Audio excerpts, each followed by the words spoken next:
No matter how well you drive, stuff happens. Angry? Who's angry?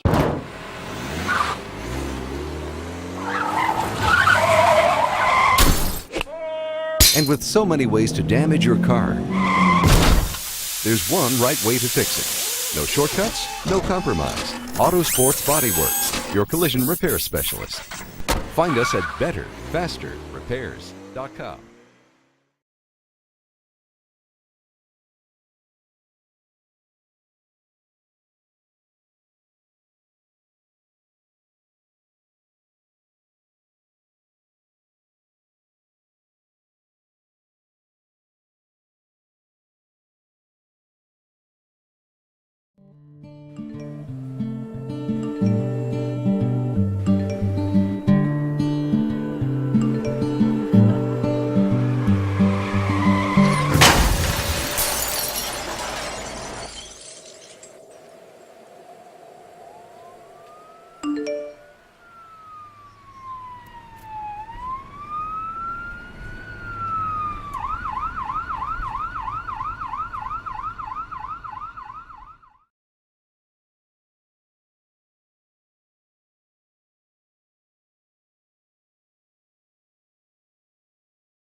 When your car gets damaged, where you get it repaired is your decision. But your insurance company will often try to steer you to a different body shop for their own reasons.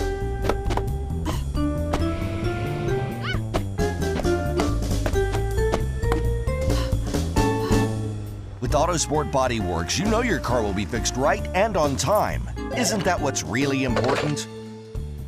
Find Autosport Body Works online at betterfasterrepairs.com.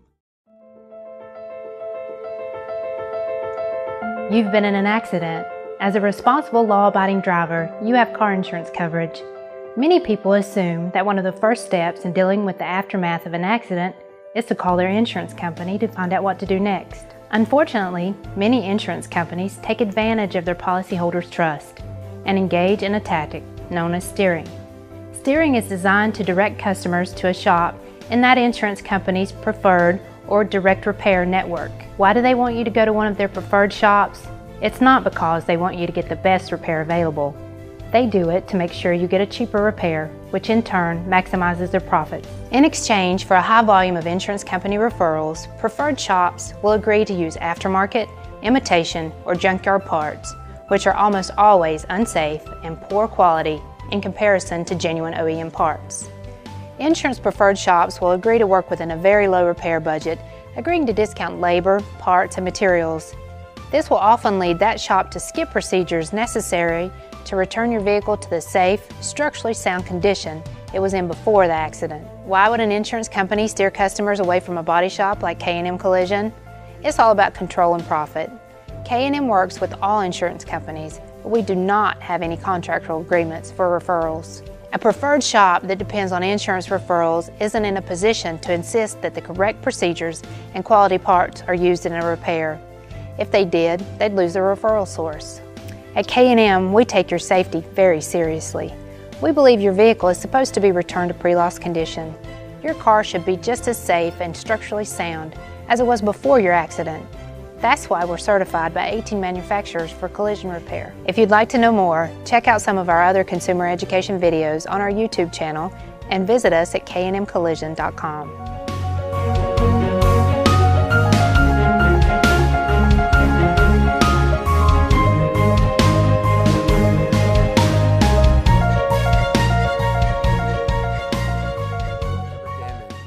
And repaired through a major insurance company in this country, there are major state and federal lawsuits underway that you should probably know about. Auto body shops across the United States, more than 500 of them, claim that some big insurance companies have long deliberately skimped when it comes to repairing damaged vehicles. Also, the insurance companies can pad their profits. The lawsuits allege it's a scheme that can not only lead to rushed and minimal repairs, but repairs that include using recycled, remanufactured, as one lawyer puts it, junk parts to fix your car. Some attorneys general believe the alleged scheme may have another effect. You could be driving a very dangerous car. CNN senior investigative correspondent Drew Griffin reports tonight. To see what's really going on, you've got to do something you probably can't do at home.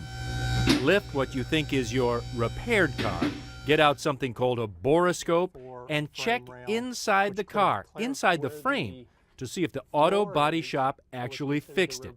The auto body shop your insurance company most likely recommended. There's the rip in the rail right here. Bill Byrne, a national auto repair expert, testifies in court about bad repairs, and this, he says, is one of them. The result of a system designed to save money for insurance companies. What they did was they replaced the new end cap on there, and the end cap actually covers that, so the consumer would never see this.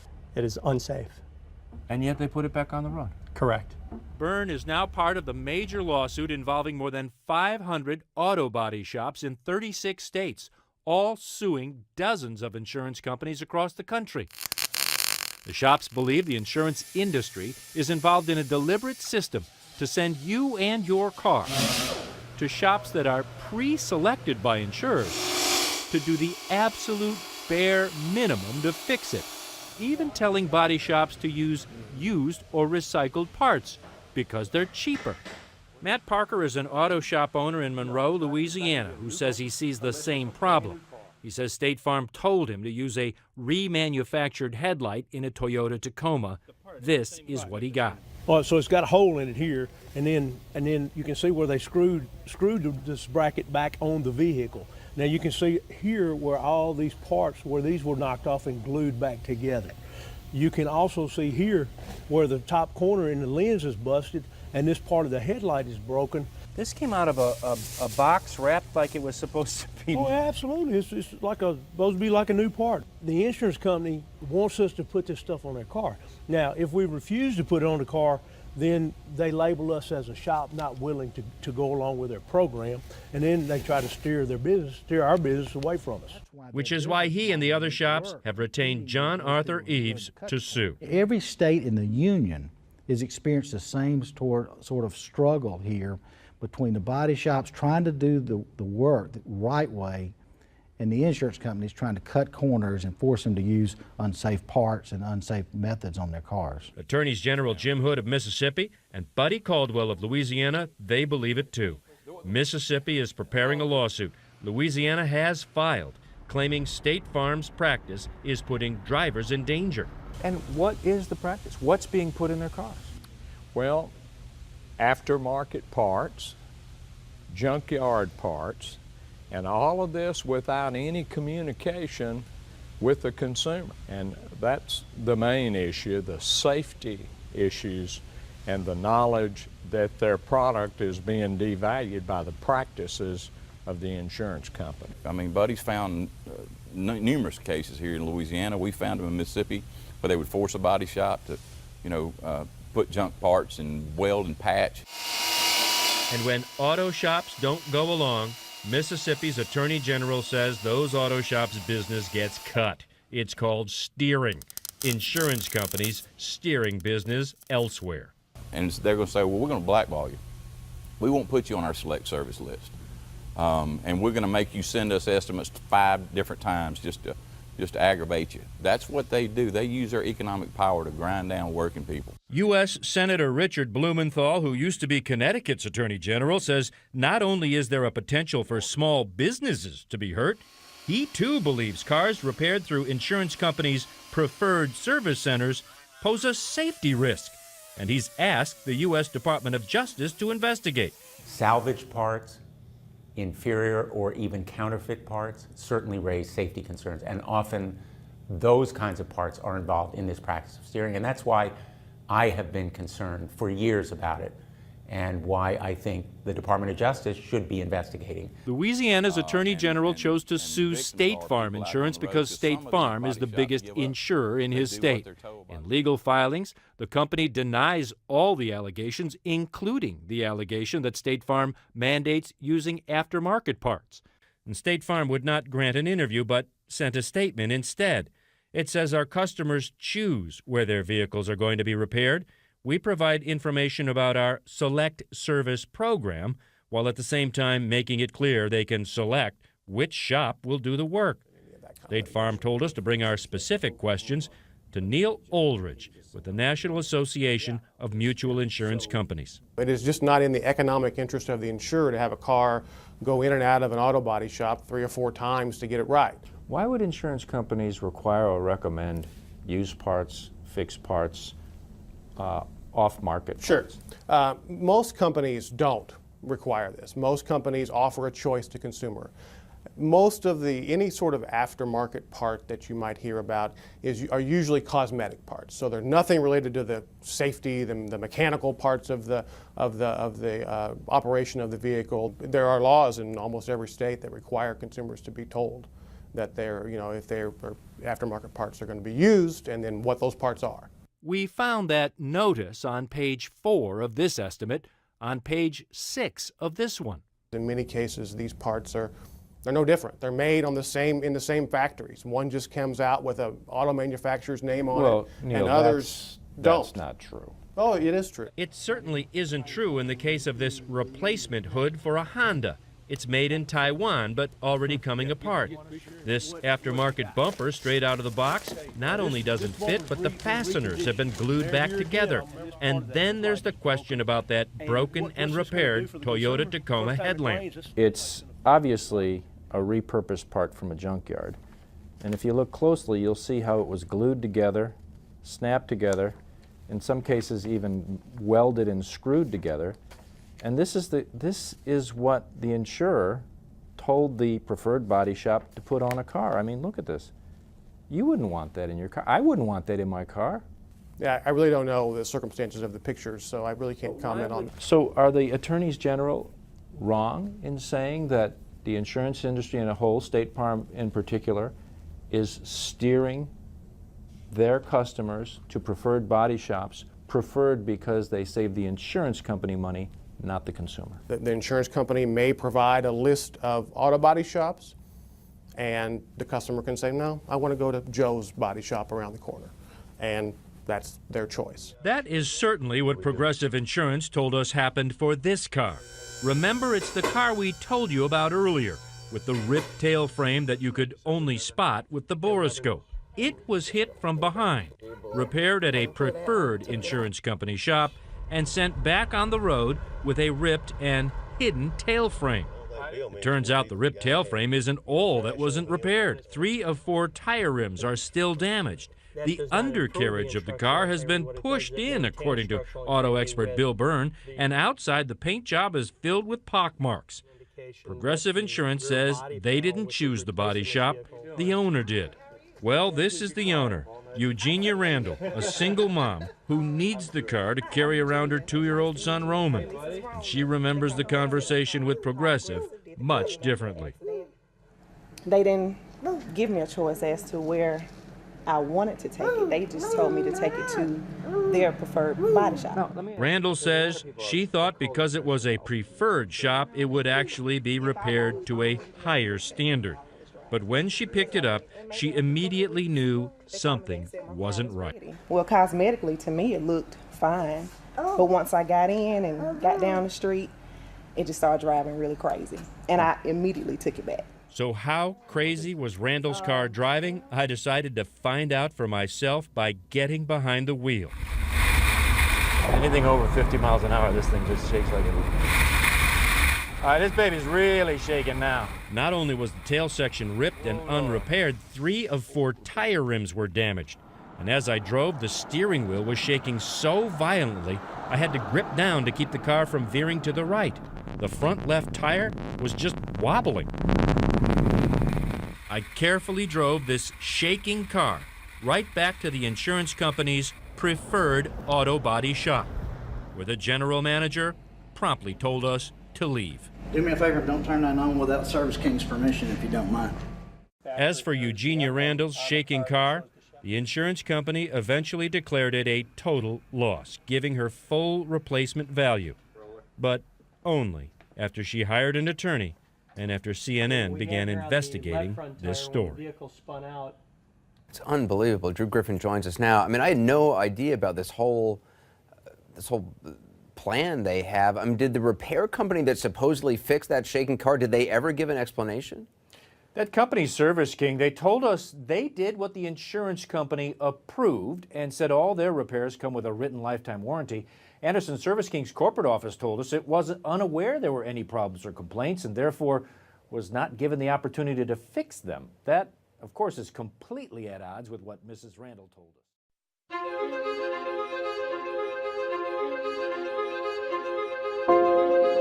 I was riding along and somebody hit me from behind and knocked me into the car in front of me. The back end was smashed in and the front end was all dented up as well. The insurance company is the one that recommended me to go to this body shop. There was like 1 or 2 shops that they dealt with in Clinton, and that was the one that they recommended me to take my car to. If an insurance company tells you to go to a shop, they're under obligation to inform you whether they have a financial relationship or a contract with that shop. In North Carolina, it's the law. They never gave me a list of anybody else. It was basically, we recommend this place, and that's where I took my car. I didn't really ask any questions. It took probably about maybe a week and a half, maybe at the most. It really didn't take long for them to fix. It was a pretty fast job.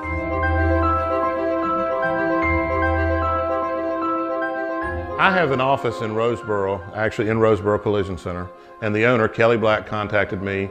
He was doing a repair on a vehicle that a lady brought in and noticed that the bumper wasn't fitting properly. As soon as I popped the trunk, you could smell a musty, wet, moldy smell. Things were saturated with water. Looked down into where the spare tire was, you could see damage that wasn't repaired. It had about 3/4 of an inch of water actually laying in the trunk itself. The body shop got paid to replace the reinforcement. Some folks call it a rebar. It's a steel bar that goes across to absorb impact. We pulled the front cover off and we found that this front rebar was supposed to be replaced. Obviously it wasn't replaced. They just covered it up. They put the bumper cover over top of it where you couldn't see this. What appears to have happened is the body shop was paid for work that wasn't performed and billed for things that they didn't do. The bumper reinforcement was buckled. It was pushed back into the radiator support and the cooling system. Therefore, if this lady was ever hit in the front again, the energy would have not been absorbed as it was designed by Nissan. All that transfer of energy would have gone straight through the radiator, pushed that motor probably into the seat, into her lap. This whole section where the floor of your trunk is what they call a trunk pan. This body shop had charged the insurance company to replace this entire piece. But instead of replacing it, they just cut it and welded a section in. And you can see right here, the spot welds about every 2 inches, 2.5 inches, and then seam sealed through here. That's never going to take another rear hit. They took a torch, cut out the damaged part. It appears they put it on the ground, they beat it back together, and then soldered or welded it back in. We've done a car liner measurement on the vehicle. Is out in numerous points from front to rear, and the rear probably is about as bad as I've ever seen. Factory tolerance on a vehicle like this is within 3 millimeters. We like to keep them within 2 millimeters to stay in that spec, and this one's off 7.5 millimeters, so it's pretty far out. When they're out that much, that's why the doors won't line up properly. And there's no way you can line this car up without pulling it back square. There's no evidence of anything where they have ever pulled this car or straightened it. We went inside with a bore scope, which is simply a camera that lets us look inside the vehicle. We can go into areas you can't see with the eye. We run a bore scope up inside and you can see where it's rusting already. There's no corrosion protection on the inside of that frame rail. We found extreme rust, poor welds, rips, cuts, holes that wasn't filled. A lot of body shops take the shortcut at the very end.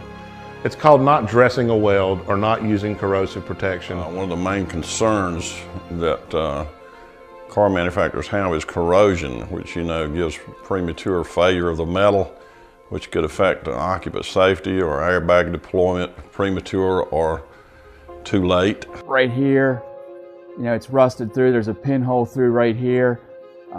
And anywhere you scrape on this, you can see all these little bubbles. That's actually rust behind that seam sealer. It's only been a matter of 2 years, so in another couple years, this stuff's going to be all everywhere, and you're actually going to be able to probably stick your hand through it. It's going to be so rusty. I've inspected cars since about '98, and this has to rank in the top 1% of bad repairs. It really makes me mad considering the fact that I was running around in an unsafe car with my child. God forbid if something would have happened and somebody would have hit us the wrong way, my child might not be here anymore. I've been riding around in an unsafe car for going on 3 years now, and I didn't have a clue. She never knew it, and most consumers don't. They only know what they see. It's sort of like looking at a person. They can walk around healthy, but feel bad. They go to the doctor, and they either may have heart problems or kidney problems or have cancer, but they don't know it. These folks put this lady in harm's way just to save a few dollars.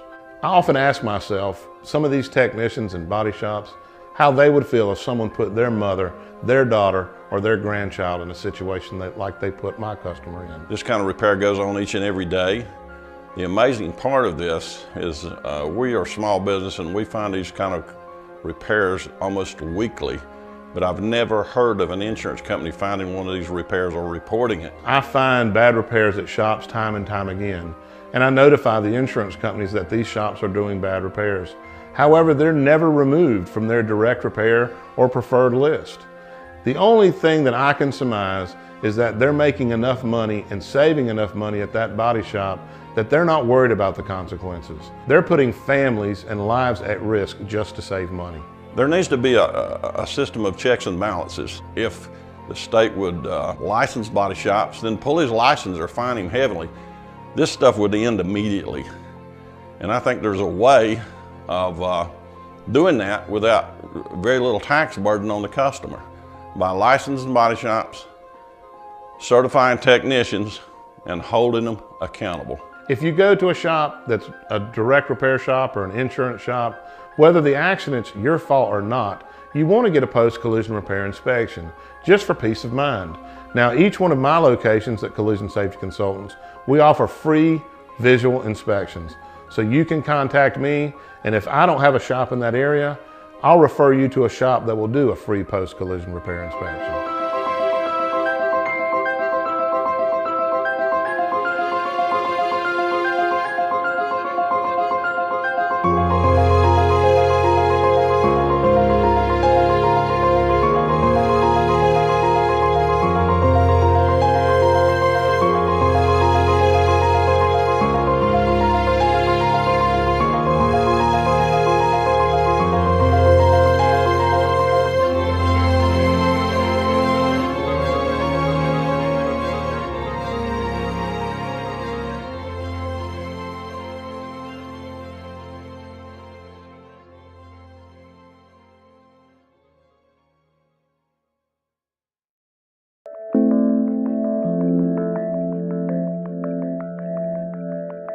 We were on our way to church. It was on Sunday evening.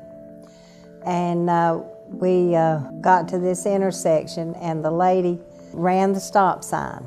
It knocked us around a couple times, you know. We thought the windows was falling out of it because it was a Honda Odyssey. But what it was, it's got blanket airbags. And the whole side was an airbag. And that's what saved my wife from getting hurt real bad. They were hit very, very hard.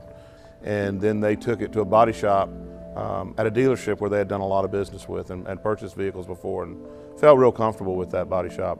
Oh, we thought we would get great. We thought it would be perfect because I asked him, I said, can it be fixed? And he said, they kept telling me it will be better than it was.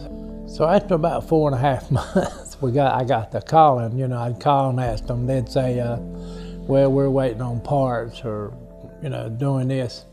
We kind of figured that maybe they weren't working on it at all. Knowing the length of the stay and the time that the vehicle was there, it threw up some red flags. Anytime a vehicle is in repair over 90 days, generally they're either trying to cover something up or it may be a problem with parts.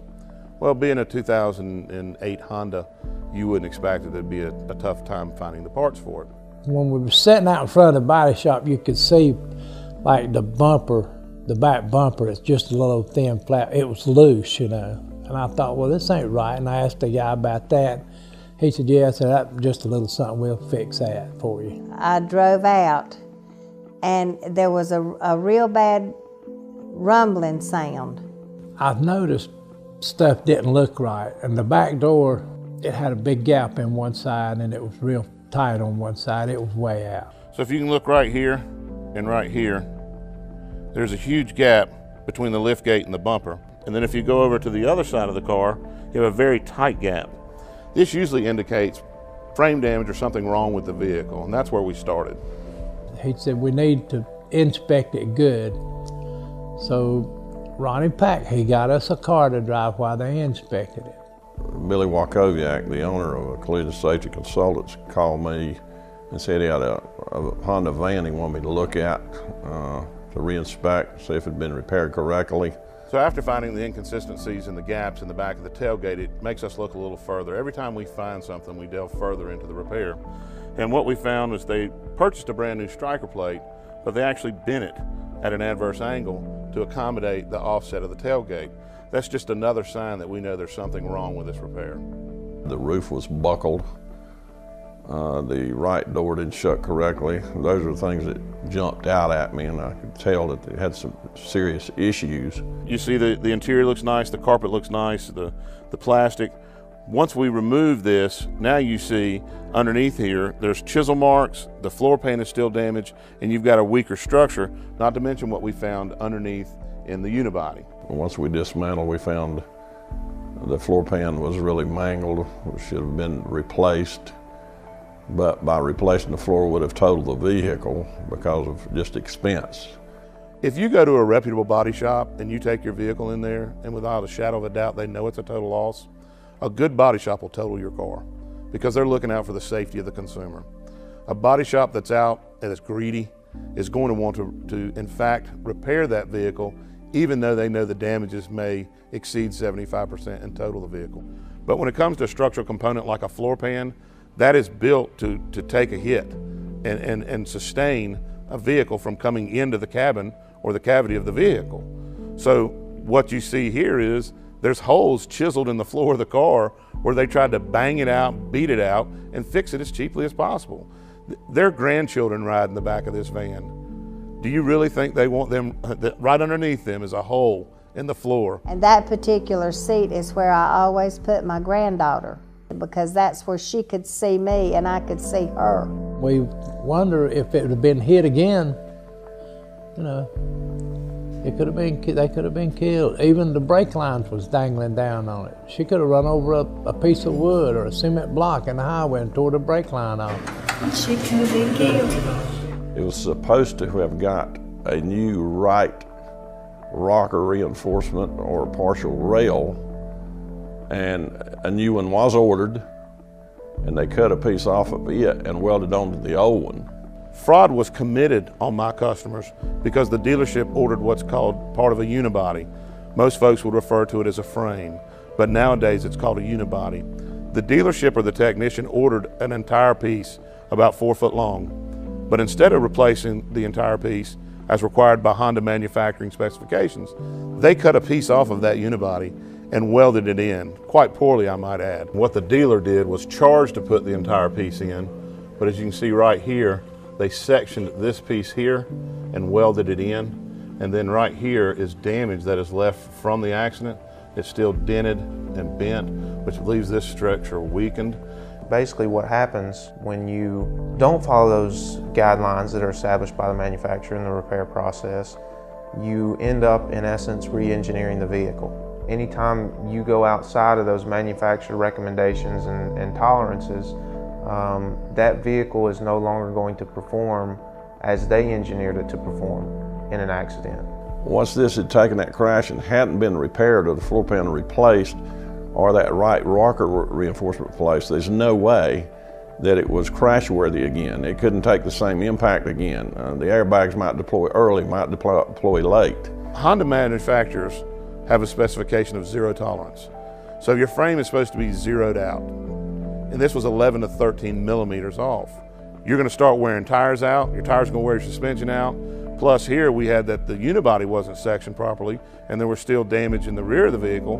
The structure of this vehicle was left unsound. It went to court because they would not fix it and they would not pay for it. It would have been so much easier if the body shop had done the right thing to start with. They did find the body shop at fault for committing fraud and unfair and deceptive trade practices, and they were awarded a little over $120,000. Now they had no out-of-pocket expenses, and the attorney was also awarded his fees in that lawsuit. It has been a real difficult 3 years for me in my life.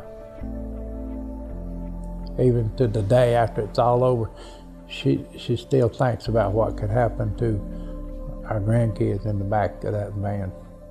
But if it hadn't have been for us getting it checked, we might have been riding around in that van. Seek out assistance, seek out a second unbiased opinion about your repairs. And that's one of the services that Billy offers. He'll look at any repair and give you a free visual inspection.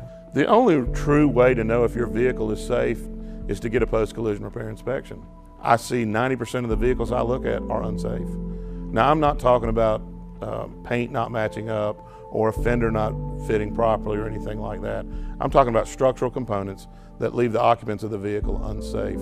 So the only way to truly know is to get it inspected by somebody. It doesn't take but 15 minutes to go in and get a post-collision repair inspection, and it's free for the visual inspection. You go about your way. Best case scenario, your car's fixed perfectly.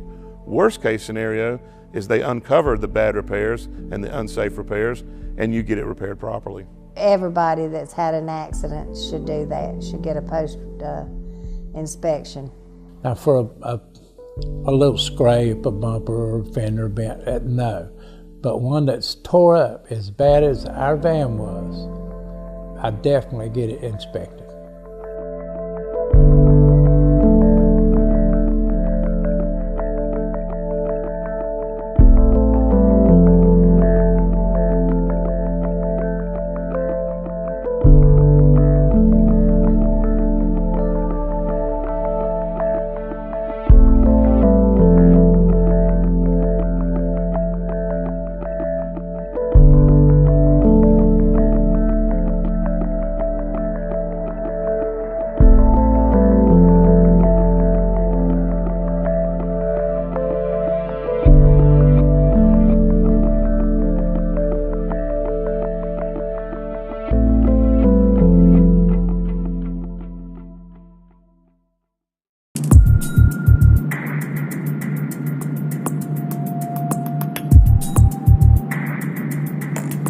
On my way home from work in the evening, I was unfortunate enough to have someone turn in front of me. The impact was immediate and full speed, 45 miles per hour. I thought I did everything correctly. I called Land Rover America to find out who they recommended to repair the vehicle. They sent me to a shop in Charlotte. His vehicle was repaired at another shop prior to him contacting us. One of the biggest concerns he had is that if he held his steering wheel straight, the vehicle didn't go down the road straight. Each time I would go over a pothole, a bump in the road, obvious metal on metal, clanking sound noises. Once we looked at the vehicle, it didn't take very long for us to notice that there were major issues. Michael invited me over to the shop at K&M and was able to show me some of the issues that me not being a mechanic would have never known to even look for. What we noticed in our initial visual inspection of the vehicle was that the gap from the door to fender on the driver's side of the vehicle was wide, much wider than what the factory tolerances are. Also, the gap on the hood to fender on the left side were much wider than what factory tolerance allows for. Typically, when you do see gap or panel misalignment, it tells you that the structural parts are bent or outside of what the factory tolerances allow for. When I first talked to my insurance adjuster that I was dealing with and the body shop, I was concerned that there might be frame damage because I knew how hard I hit the other vehicle. I asked that question repeatedly and was assured, no, there's no frame damage. On the frame of the vehicle, there were actually places where there had been tears in the frame. There had been bends and buckles in that left front and lower area of the frame. There were hammer marks in the frame. There was even an area where they had attempted to re-weld a section of the frame where the weld had broke loose during the accident. Those issues alone would have justified originally that the frame needed replacement. There's substantial rust. Over time, it's going to wear down the strength of the frame, and that's really the backbone of the vehicle. Winter driving, I go to the mountains a lot. Those problems were only going to get worse, and in the end, that was going to be my responsibility. It's probably not going to be the collision center's issue. At that point, it's going to be more money out of my pocket and more money that they saved from the get-go. The front structure of the vehicle had shifted pretty significantly, in fact, to the right. When you've got a structure that is not aligned properly or bent, everything changes. The way it crushes in an accident changes, which sets off a chain reaction of events that ultimately affect how the airbags may or may not deploy. You could have a situation where the airbags deploy too soon. You have a situation where the airbags may deploy too late. The vehicle is no longer within the manufacturer's guidelines of what's acceptable, so no one knows how it's going to perform in an accident. When we place a vehicle on a lift and turn the wheel all the way to the left front tire actually contacted with the frame in that area. So that told us that the suspension had moved enough to the point where that wheel and tire had been driven back into the wheel well opening. The mounting points that the lower control arm attaches to had been pushed back and bent significantly. In these cases, every manufacturer recommends that suspension mounting points not be repaired. They are to be replaced. Some manufacturers, you can actually replace the suspension mounting points separately. Land Rover is not one of those manufacturers. That's another area of damage to the frame that would justify on its own replacement of the frame. One of the reasons that the frame on this vehicle was not replaced is, had it been replaced, it would have been a total loss. Initially, when I spoke with the insurance adjuster, I was surprised at how high they valued my vehicle. What I found to be true at the end was simply an inflated number. Ultimately, the reason that, in my opinion, that this was done was for the profitability of both the insurance carrier and the repair shop. It basically boils down to a decision of, do we want to fix this car, or do we want this car to be a total loss and we're not going to get to make any money? The problems that I now know existed were obvious to anybody that would work in a body shop. They may not be obvious to me, but anybody that's in this profession would know that they did poor work and that they were sending an unsafe vehicle back on the highway. He thought his vehicle, had some issues, but ultimately that they weren't what he would have considered safety issues. It was only after our inspection that, he was made aware of these issues. At that time, he became pretty angry. The biggest concern to me was really liability. People that I work with that travel in my vehicle, family members, obviously, loved ones. It's a problem. Not only for the folks that were riding with me, but the folks that were riding around me. There's a lot of times where a dealership may own a body shop or may make a recommendation of a certain body shop, but that body shop that they own or recommend actually hasn't even been through the factory certification process that the manufacturer provides. Currently, we're certified by 13 manufacturers. This ranges anywhere from Audi all the way to General Motors and Honda, Volkswagen. We're even certified by Porsche, one of the few shops in the country that have received Porsche certification. I'm really glad that I found K&M. With the runaround that you get from the carrier, with the runaround you get from the body shop, Michael has been able to contact the insurance carrier, the at-fault insurance carrier, and really take a lot of that burden off of me. I think all consumers should have every vehicle post-repair inspected after any type of major repairs. For anyone who's been in a traffic accident, I would encourage a post-repair inspection to make sure that the vehicle has been repaired back to factory specifications safely, both for yourself, your family, your friends, and the folks that you're sharing the highway with.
Time to wrap the Aventador. First thing I'm going to do is wrap the bonnet.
done. I'm done. I'm done.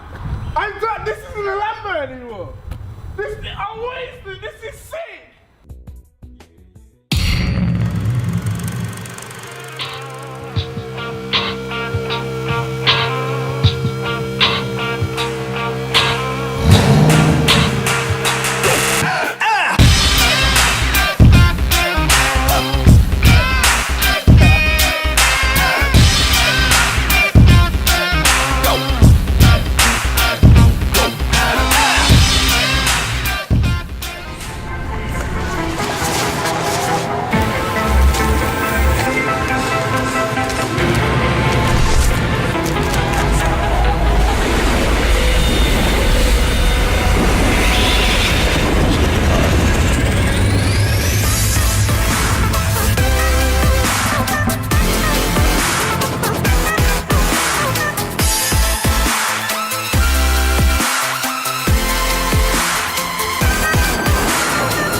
What's up, guys? Welcome back to the Detail Garage. Today we've got this awesome Nissan GT-R R32 in the shop. This is a car you don't see every day. We're definitely privileged to work on it. Now, it's covered in this blue textured wrap. It's got all these kind of brush strokes in it. Now, this is something that we don't want to add any additional scratch or swirls to, so we're going to give it a foam bath. Now, what a foam bath does is add extra lubrication to your wash process, and this reduces the chance of scratching. So over here, I've got my 2 buckets set up. One's going to be my clean water. I'm going to just place 1 dirt trap inside of it. You want to put it at an angle so that you don't trap any air underneath it, and then let it settle at the bottom here. I'll do the same thing for my rinse bucket. I've got 2 different colors so that I can differentiate between my clean water and my rinse water.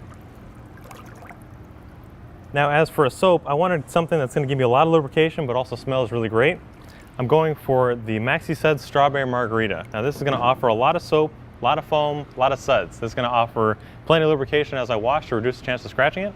And also, I'll be using the extra thick multi-fiber microfiber wash mitt, which is super soft, it traps a lot of foam, and it's not going to scratch the paint. So to get started, I'm going to rinse off the vehicle. You might be wondering why we're not starting with the rims. That's because we already washed it off camera. But if you want to learn more tips on how to wash rims, just check out our website, chemicalguys.com. Let's get started.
So now I'm just going to dunk my wash mitt into my clean water bucket.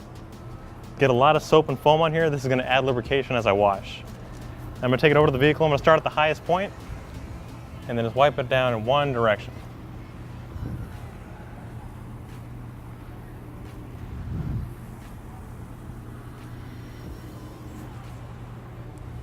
And then once the mitt's gotten sufficiently dirty, you want to take it over to your rinse bucket, push it all the way down to the bottom so it can hit the dirt trap. This will wring out any kind of contaminants. And I'm going to take it outside of the bucket, try and get as much of the water out of it. And then we'll put it back in our fresh water and soap bucket.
So we just brought the Skyline inside, and since this car is such a beast, I want a towel that matches its personality. That's why I've grabbed this monster of a towel. This is the Elegant Black Microfiber Towel. This is a nice plush towel. It's really big, and it's also edgeless, so it won't scratch the paint.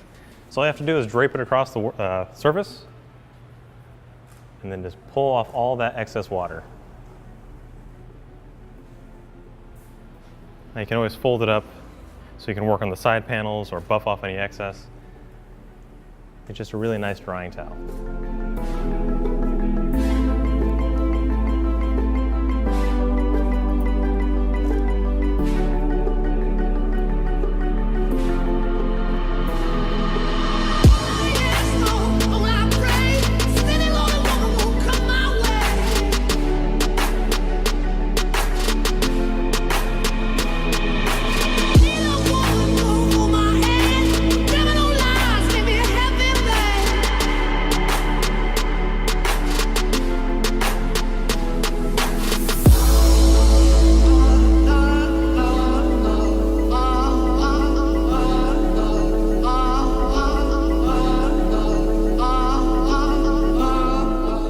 Alrighty guys, I just finished washing the Nissan here and it looks great. It came in with just a little bit of dust and debris on it, but still you need to wash that stuff off so you don't scratch the paint. And by using a foam bath, we did that safely without creating any scratches or swirls. So if you like this car or this video, be sure to give it a thumbs up. Check out our website where we've got almost 900 videos showing you how to do just about anything. We'll see you with more videos on this Nissan right here in the Detail Garage.